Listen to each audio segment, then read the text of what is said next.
17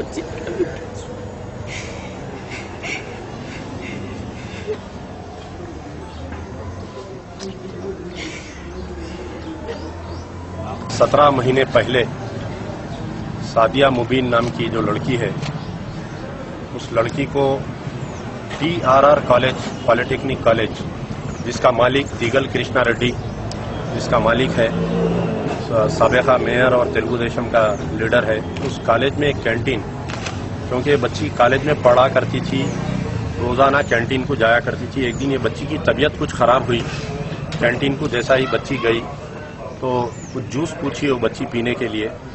juice पूछने के बाद में ये लड़की को ऐसा जूस दिया जिसकी वजह से लड़की अपने होश खो गई। उसके बाद में जब लड़की आंख खोल के देखती है तो ये पता चला कि किसी एक अंधेरे कमरे में, फर्स्ट फ्लोर के टाइप में कमरा था फ्लैट में, आइसोलेटेड प्लेस में रखकर इस लड़की को वहां पर रखा गया। और ये बड़े अफसोस की बात है कि मुझे शर्म आ रही है कहने के लिए, इस लड़की को इतना मारा गया, इतना टार्चर किया गया, बेल्ट से मारे, चप्पल से मारा। एक जो TRR कॉलेज में एक कैंटीन चलाता जिसका नाम है सत्या प्रकाश, वो सत्या प्रकाश इस लड़की को मुसलसल टार्चर करके मारते हुए कई बार रेप किया। 1 महीने तक उस फ्लैट में रखने के बाद में इसको बेहोश करके फिर दूसरे फ्लैट में लेकर गया। दूसरे फ्लैट में भी यही हालत रही बच्ची की। 4 महीने दूसरे फ्लैट में रखने के बाद में फिर तीसरे फ्लैट में लेकर गया। और इस इन्वेस्टिगेशन के दौरान पुलिस वालों को इस लड़की ने उस सत्या प्रकाश के टेलीफोन से अपनी मां को टेलीफोन की थी। तो इसकी मां, इस लड़की की मां, यानी लड़की जब गुमशुदा हुई 3 अप्रैल 2012 को, 3 अप्रैल 2012 के दिन एक लुकआउट नोटिस दी गई बच्ची की। ये लुकआउट नोटिस होने के बावजूद 17 महीने अफसोस का मुकाम है कि मुझे बोलने में शर्म आ रही है कि संतोष नगर पुलिस स्टेशन का पूरा स्टाफ चूड़ियां पहन लिया था। DCP साउथ जोन चूड़ियां पहन लिए, ACP साउथ जोन चूड़ियां पहनकर बैठे हुए थे। 17 महीने तक ये बच्ची को रिकवर नहीं कर सके। 17 महीने के दौरान उस कैंटीन के ओनर सत्या प्रकाश बिहारी को लाकर यहां पर 3 दिन रखे, लेकिन तेलुगु देशम के एक बड़े लीडर की दखल अंदाजी की वजह से उस सत्या प्रकाश को छोड़ दिया गया।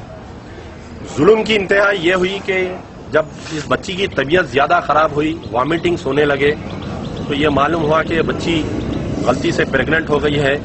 तो इसका ले जाकर एक नर्सिंग होम में अबार्शन तक करा इसका, यानी इलीगल अबार्शन एक बहुत बड़ा क्राइम है हिंदुस्तान में, कत्ल के मुताबिक है।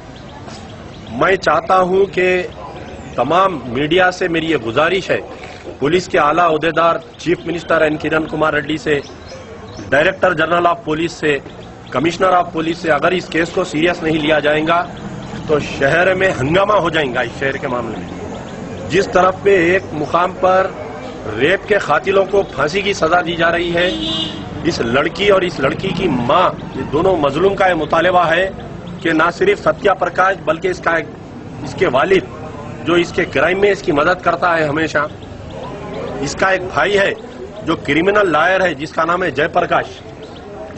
जयप्रकाश, एडवोकेट, एक क्रिमिनल लॉयर है। और ये तीनों फ्लैट के ओनर और मीरपेट पुलिस स्टेशन के 3 कांस्टेबल और TRR कॉलेज के जितना भी इंतजामिया है, सारों को गिरफ्तार करना चाहिए। डॉक्टर नरसिंह, और अभी हम लोग इंस्पेक्टर से, क्योंकि किसी भी कानूनी कार्रवाई के लिए इंस्पेक्टर ऑफ पुलिस को पहले मेमोरेंडम देना पड़ता है, इसलिए हमने आज इंस्पेक्टर ऑफ पुलिस को ये मेमोरेंडम दिए हैं। बातें तो बहुत बड़ी बड़ी कर रहे थे इंस्पेक्टर साहब, मुझे फिर भी उम्मीद है उनके ऊपर अगर एक्शन नहीं लेंगे तो ये मेरी वार्निंग है साउथ जोन पुलिस को कि शहर में कोई पुलिस वाला खाकी ड्रेस पहनकर फिरने के लिए परेशान हो जाएगा।